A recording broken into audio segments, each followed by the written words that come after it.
Good morning students, आप सभी का स्वागत है DKP एकेडमी में।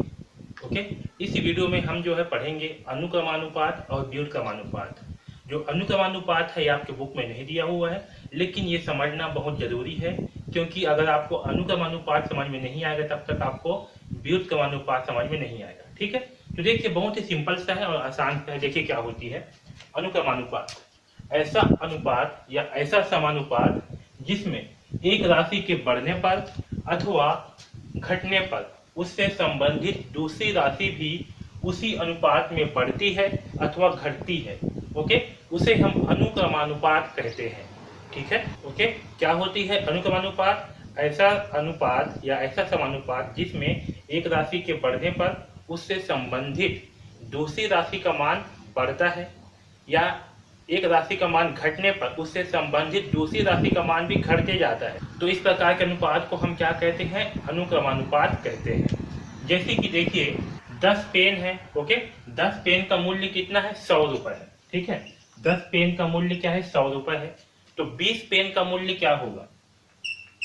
10 पेन का मूल्य 100 रुपए है, तो 20 पेन का मूल्य क्या होगा? 20 पेन का मूल्य जो है 200 रुपए होगा, है ना। अब यहाँ पर देखिए जैसे ही 10 पेन था, है ना, 10 पेन से ये राशि है 10, 10 से क्या हुआ? इसकी संख्या जो है बढ़ा, इसकी संख्या क्या हुआ? बढ़ा, 10 से हुआ 20। तो जो इसका मूल्य था इससे संबंधित जो दूसरी राशि है उसका मूल्य भी क्या हुआ? 100 से 200 हो गया। तो यहाँ पास क्या हो रहा है? जब एक राशि जो है बढ़ रहा है तब उससे संबंधित जो दूसरी राशि है वो भी क्या हो रहा है? बढ़ रहा है। जैसे कि यहाँ पास पेन की संख्या में वृद्धि हुआ तो इसका मूल्य की संख्या में भी क्या हुआ? वृद्धि हुआ। आया समझ में? पहले 10 पेन था, 10 पेन का मूल्य कितना था? 100 रुपए। ओके, तो 20 पेन, यहाँ पास पेन की संख्या में क्या हुआ? वृद्धि हुआ। तो यहाँ पास इसके मूल्य में भी क्या हुआ? वृद्धि हुआ। 10 तो 20 पेन का मूल्य क्या हो गया? 100 रुपए। इसी प्रकार से अगर हम पेन की संख्या को कम कर देंगे, अगर हम 5 पेन लेंगे, कितना पेन? 5 पेन। 10 पेन का मूल्य 100 रुपए है, तो 5 पेन का मूल्य क्या होगा? 5 पेन का मूल्य होगा 50 रुपए। तो यहाँ पर जब पेन की संख्या में कमी हुई, ठीक है, पेन की संख्या में कमी हुई तो उसके मूल्य की संख्या में भी क्या हुआ? कमी हुआ, है ना। इस मात्रा से क्या हुआ? कम हुआ। है समझ में? तो इस प्रकार की जो राशि होती है इसे हम क्या कहते हैं? अनुक्रमानुपात कहते हैं। ओके, तो जब एक राशि के बढ़ने पर अथवा घटने पर दूसरी राशि भी उससे संबंधित जो दूसरी राशि है उसका मान भी क्या होगा? अगर पहली राशि के बढ़ने पर बढ़ेगा और पहली राशि के घटने पर घटेगा तो इस प्रकार की राशि को हम क्या कहते हैं? अनुक्रमानुपात कहते हैं। आया समझ में? अब देखिए व्युत्क्रमानुपात क्या होती है, इसे जो है समझते हैं। तो देखिए ऐसा समानुपात जिसमें एक राशि के बढ़ने पर उससे संबंधित जो दूसरी राशि है उसका मान कम होता जाए। ओके, और एक राशि के घटने पर उससे संबंधित जो दूसरी राशि है उसका मान बढ़ते जाए, इस प्रकार की राशि को हम व्युत्क्रमानुपात कहते हैं। है समझ में? तो ऐसा समानुपात जिसमें एक राशि के बढ़ने अथवा घटने पर उससे संबंधित दूसरी राशि उसी अनुपात में घटती है अथवा बढ़ती है, व्युत्क्रमानुपात या विलोमानुपात कहलाता है। आया समझ में? जैसे कि इसे एग्जाम्पल के माध्यम से समझते हैं। जैसे देखिए 8 आदमी किसी काम को 6 दिन में करते हैं। 8 आदमी है काम कर रहे हैं तो उसको 6 दिन में करते हैं। तो अगर आदमी की संख्या दुगनी हो जाएंगे, ओके, 16 आदमी हो जाएंगे तो उस कार्य को कम दिन में कर पाएंगे, 3 दिन में कर पाएंगे। ओके, तो यहाँ पास क्या है? 8 आदमी है, 8 आदमी। ठीक है, तो काम को करने में कितने दिन का समय लगा रहे हैं? 6 दिन का समय लगा रहे हैं। ओके, तो 8 आदमी जो है काम को 6 दिन में कर रहे हैं, तो 16 आदमी जब हो गए, दुगना आदमी हो गए, तो दिन की संख्या क्या होगी? आधा हो जाए। तो यहाँ पर क्या हुआ? आदमी की संख्या जब बढ़ा तो दिन की संख्या क्या हो रही है? कम हो रहा है। ठीक है, यहाँ पर जब आदमी की संख्या बढ़ रहा है तो यहाँ पर दिन की संख्या क्या हो रहा है? कम हो रहा है। ठीक है, तो इस प्रकार के जो समानुपात होते हैं इसे हम क्या कहते हैं? व्युत्क्रमानुपात कहते हैं। है समझ में? तो ये क्या है? आपका व्युत्क्रमानुपात है। जैसे कि एक एग्जाम्पल और देखिए, अगर 50 किलोमीटर प्रति घंटा की चाल से कोई गाड़ी जो है 100 किलोमीटर की दूरी को 2 घंटे में तय करती है। कितना को?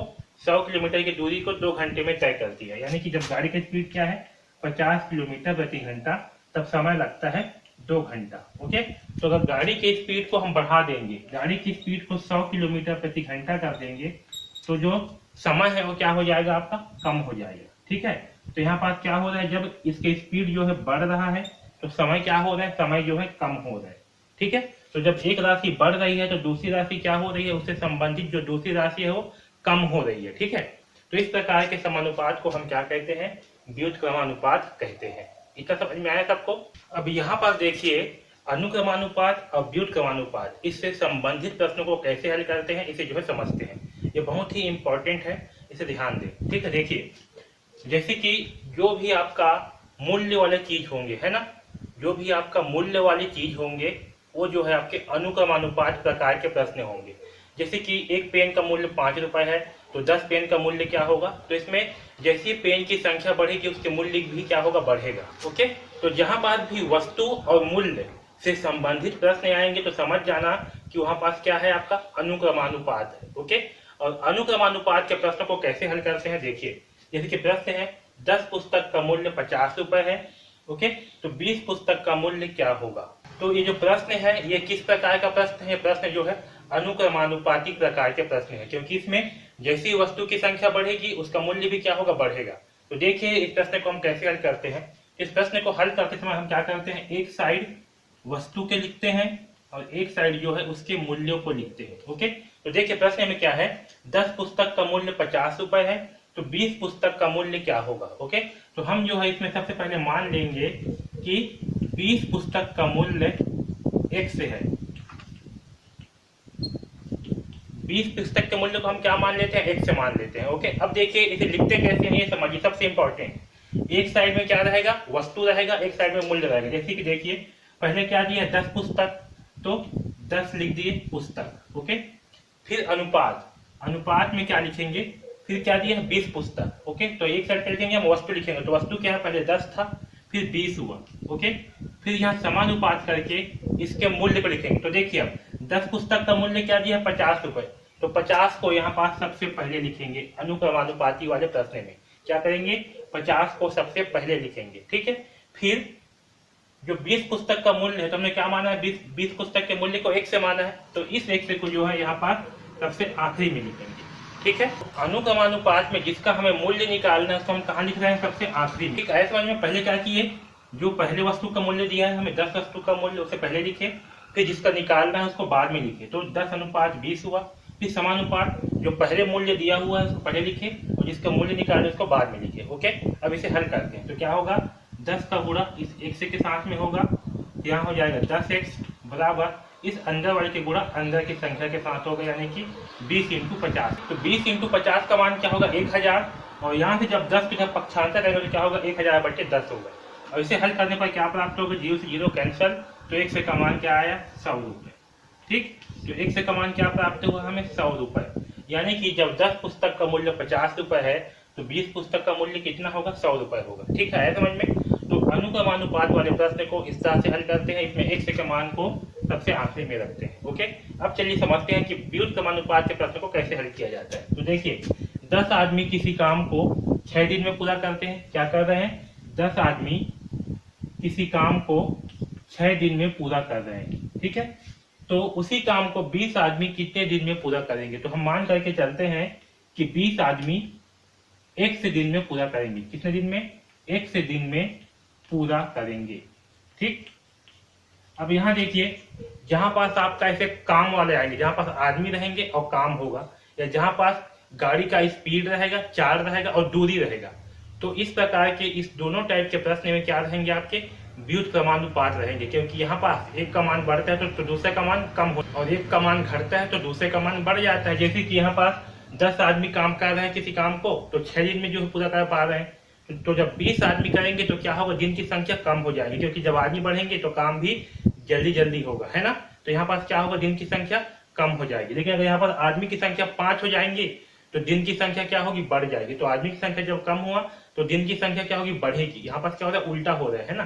तो इस प्रकार को क्या कहेंगे, व्युत्क्रमानुपात कहेंगे। ठीक है, तो यहाँ पर सबसे इंपॉर्टेंट ध्यान दो, जो व्युत्क्रमानुपात है, तो देखिए इसके प्रश्न को कैसे हल करते हैं। तो इसमें क्या करेंगे, एक साइड में आदमी को रखेंगे और एक साइड में दिन को रखेंगे। ठीक है, तो देखिए पहले क्या है, 10 आदमी, तो पहले लिखेंगे 10 अनुपात, फिर 10 के बाद कितने आदमी हुए, 20 आदमी, तो 20 करेंगे। ठीक है, 10 अनुपात 20, फिर यहाँ समानुपात करेंगे। अब यहाँ सबसे इंपॉर्टेंट ध्यान दो, अब यहाँ पास जो 20 आदमी का निकालना है हमें, क्योंकि ये क्या है, व्युत्क्रमानुपात है, इसलिए इसमें क्या करेंगे, जो 20 आदमी है, 20 आदमी एक से दिन में पूरा करेंगे, तो हम एक से को पहले लिखेंगे। क्या करेंगे? एक से को पहले लिखेंगे।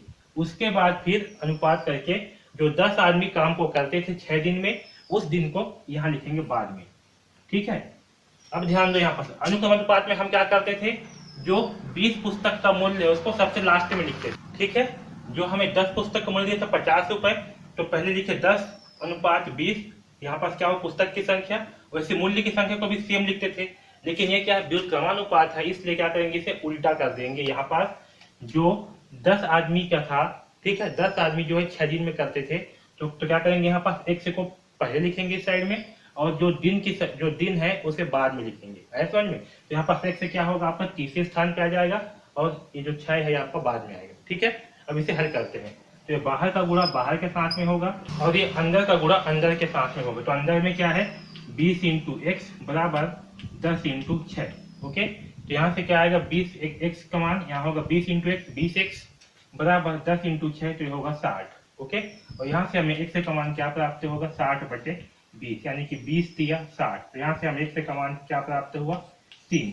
तो 20 आदमी उस काम को कितने दिन में करेंगे, तो 20 आदमी उस काम को 3 दिन में करेंगे। ठीक है, अब यहाँ सबसे इंपॉर्टेंट ध्यान दो, अनुक्रमानुपात है, इसलिए इसे जो है हमने क्रम से लिखा। किसे लिखा? क्रम से लिखा। 10 था, यहाँ पर 10 पुस्तक था, तो उसका मूल्य 50 को यहाँ लिखे। 20 पुस्तक था, उसके मूल्य 1 को यहाँ लिखे। लेकिन चूंकि ये क्या है, अनुक्रमानुपात है, अनु यानी कि एक बढ़ने पर एक कम हो रहा है, इसलिए क्या करेंगे, इसे जो 10 आदमी थे उसके काम को सबसे आखिरी में लिखे, यहाँ उल्टा कर दिए, है ना, और जो 20 आदमी काम थे उसे पहले लिखे। ठीक है, तो यहाँ सबसे इंपॉर्टेंट ध्यान रखना कि इस एक्स को हल करते समय लिखना कहाँ पास है, ये सबसे इंपॉर्टेंट है। व्युत्क्रमानुपात में क्या करेंगे, इसे हम तीसरे नंबर पे लिखेंगे, और अनुक्रमानुपात के प्रश्न में इसे जो है सबसे आखिरी में लिखते हैं। आया समझ में? तो इस प्रकार से जो है हम अनुक्रमानुपात और व्युत्क्रमानुपात वाले प्रश्नों को हल करेंगे। ओके, चलिए एक प्रश्न हल करते हैं। देखिए प्रश्न क्या है, 12 मजदूर एक दीवार को 9 दिन में प्रतिदिन 8 घंटा काम करके बना सकते हैं। उसी दीवार को 24 मजदूर प्रतिदिन 6 घंटा काम करके कितने दिन में बना लेंगे। ओके, तो यहाँ पर देखिए, यहाँ पर क्या है, मजदूर की संख्या पहले 12 था, और 9 दिन में 8 घंटा काम करके दीवार को बना रहे हैं। ओके, फिर हमने क्या किया, मजदूर की संख्या को बढ़ा दिया, ओके, और घंटों की संख्या को कम कर दिया। तो यहाँ पर दिन की संख्या क्या होगी, इससे कुछ अलग होगी, है ना। जब मजदूर की संख्या बढ़ी है तो दिन की संख्या क्या होगी, कुछ कम होगी या कुछ बढ़ेगी, कुछ कम होगी, है ना। तो यहाँ पर क्या है, ये जो प्रश्न है ये जो है आपका व्युत्क्रमानुपात टाइप का प्रश्न है, क्योंकि यहाँ पर मजदूर की संख्या कम थी, मजदूर की संख्या बढ़ गई, तो दिन की संख्या क्या होगी, कम होगी, कुछ ना कुछ कम तो अवश्य होगी। ओके, तो ये प्रश्न क्या है, आपका व्युत्क्रमानुपात टाइप का प्रश्न है। तो चलिए इस प्रश्न को हल करते हैं। तो देखिए इस प्रश्न में हम क्या करेंगे, दीवार बनाने में 12 मजदूर को 9 दिन और 8 घंटे का समय लग रहा है, यानी कि कुल 72 घंटे का समय लग रहा है। ओके, क्या कर रहे हैं, 12 मजदूर जो है 9 दिन तक 8 घंटे काम करके जो है दीवार को बना रहे हैं, यानी कि 9 दिन तक 8 घंटे काम कर रहे हैं, यानी कि कुल कितने घंटे काम किए, 72 घंटे काम किए। ओके, कितने मजदूर, 12 मजदूर। अब देखिए यदि मजदूरी की संख्या बढ़ाकर 24 कर दें, ठीक है, मजदूरी की संख्या बढ़ाकर हमने क्या किया, 24 कर दिया, और कार्य करने का समय घटा करके प्रतिदिन 6 घंटे कर दिए। हमने क्या किया, जो कार्य करने का समय है उसे घटा करके प्रतिदिन 6 घंटा कर दिए। तो मान करके चलते हैं कि 1 से दिन में जो है दीवार पूरी हो जाती है। क्या मान के चलते हैं कि 1 से दिन में जो है दीवार पूरी हो जाती है। तो दीवार को बनाने में कितने घंटे का समय लगेगा, 6 घंटे काम कर रहे हैं, और 1 से दिन में पूरा हो जा रहा है, यानी कि 6 इंटू 1 से दिन लगेंगे इस दीवार को बनाने में। ओके, अब यहाँ पर देखिए हमें क्या क्या प्राप्त हो गया, तो हमें जो है मजदूर की संख्या प्राप्त हो गया। पहले कितने मजदूर थे, 12 मजदूर, और घंटों की संख्या क्या थी, घंटों की संख्या क्या थी, कुल घंटों की संख्या क्या थी इस दीवार को बनाने में, तो कुल घंटों की संख्या थी 72। ओके, अब कितने मजदूर हैं, तो अब जो है मजदूर की संख्या कितना हो गई, 24, और घंटों की संख्या क्या हो गई, तो कुल घंटों की संख्या हो गई है 6x। तो जो x से होगा यानी कि जो दिन होगा इसकी मान क्या होगी हम निकालते हैं। ओके, तो इसके लिए हम क्या करेंगे, व्युत्क्रमानुपात वाले फार्मूले का उपयोग करेंगे। तो एक साइड में क्या होंगे, एक साइड में होंगे मजदूर और एक साइड में होंगे घंटों की संख्या। तो चलिए इसे हल करते हैं। तो एक साइड में क्या होगा, 12 अनुपात 24, इसका समानुपात क्या होगा। अब देखिए यहाँ पर क्या करेंगे, जो 12 मजदूर थे इसमें 72 घंटे लग रहे थे। ओके, और 24 मजदूर में 6x घंटे लग रहे हैं। ओके, तो हम क्या करेंगे, जो 6x वाला पार्ट है इसे पहले लिख, इस वाले पक्ष को क्या करेंगे, व्युत क्रम में लिख देंगे। ठीक है, इसे तो हम लिखेंगे सीधा 12:24, लेकिन इस वाले पक्ष को क्या करेंगे, व्युत क्रम कर देंगे, उल्टा कर देंगे। जो ये नीचे वाला है इसे पहले लिख देंगे, ऊपर वाले को बाद में। ऐसे समझ में, जो 12 के साथ था इसे बाद में लिखेंगे 72 को, जो 24 के साथ में इसे पहले, इस वाले क्रम को क्या करेंगे, उल्टा कर देंगे, इसलिए क्या है आपका व्युत क्रम है। ऐसे समझ में, तो ये जो है इस प्रकार से होगा। अब इसे हल करते हैं, तो 24 इंटू क्या होगा 6x, तो होगा 24 इंटू 6x बराबर 72 इंटू 12 होगा। ठीक, अब इसे हल करते हैं, तो 24 छक्का कितना होगा, तो 24 छक्का होगा 6 चौक 24 की 4 हाथी लाएगा 2, 6 दूनी 12 और 2 14, तो होगा 144x बराबर 12 इंटू 72 करते हैं, तो 12 दूनी 24 की 4 हाथी लाएगा 2, 12 सत्ते 84, 84 और 2 86, ये हो जाएगा 864। ओके, अब इसे जो है यहाँ से हमें एक का मान क्या प्राप्त होगा, तो देखिए 864 बटे 144। तो चलिए इसे जो है भाग करते हैं, तो देखिए अगर 144 से भाग करते हैं 864 को, तो हमें क्या प्राप्त होगा, 144 इंटू 6 करेंगे तो क्या आएगा, 6 चौक 24 की 4 हाथी लाएगा 2, 6 चौक 24 और 2 26 की 6 हाथी लाएगा 2, 6 गम 6 और 2 8, तो 144 छक्के क्या होगा 864, तो हमें क्या प्राप्त होगा 6। ठीक, तो यहाँ पास क्या आएगा, 144 छक्के 864, तो x का मान हुआ 6, और x से क्या है, x से जो है दिन की संख्या है, क्या है, x से जो है दिन की संख्या, यानी कि इसे पूरा करने में, दीवार को पूरा करने में 6 दिन का समय लगेगा, 6 दिन का समय लगेगा। ठीक है समझ में, तो यहाँ पास क्या होगा, दीवार को पूरा करने में हमें 6 दिन का समय लगेगा। एक से का मान क्या आएगा 6, एक से क्या था, तो एक से जो है हमने क्या माना था, माना एक से दिन में दीवार पूरी हो जाती है, तो हमने एक से को क्या माना था, दिन माना था। ओके, तो इस दीवार को पूरा करने में 6 दिन का समय लगेगा। ठीक है, तो इस प्रकार से जो है हम व्युत्क्रमानुपात वाले प्रश्नों को हल करेंगे। यहाँ सबसे इंपॉर्टेंट ध्यान रखना, ये जो यहाँ पास है, तो इसमें का जो दूसरा वाला मान है इसे हम व्युत क्रम में लिखेंगे। पहला वाले मान को तो सही लिखेंगे 12:24, लेकिन दूसरा वाले मान को जब लिखेंगे तो इसे क्या करेंगे, व्युत क्रम में कर देंगे। तो जो दूसरा मान है इसे सबसे पहले लिखेंगे और पहला मान है इसे बाद में लिखेंगे। है समझ में, इसके बाद जो है इसे हल करेंगे। ठीक है, तो व्युत्क्रमानुपात वाले प्रश्न को इस प्रकार से हम हल करेंगे। ओके, तो इस वीडियो में बस इतना ही, धन्यवाद।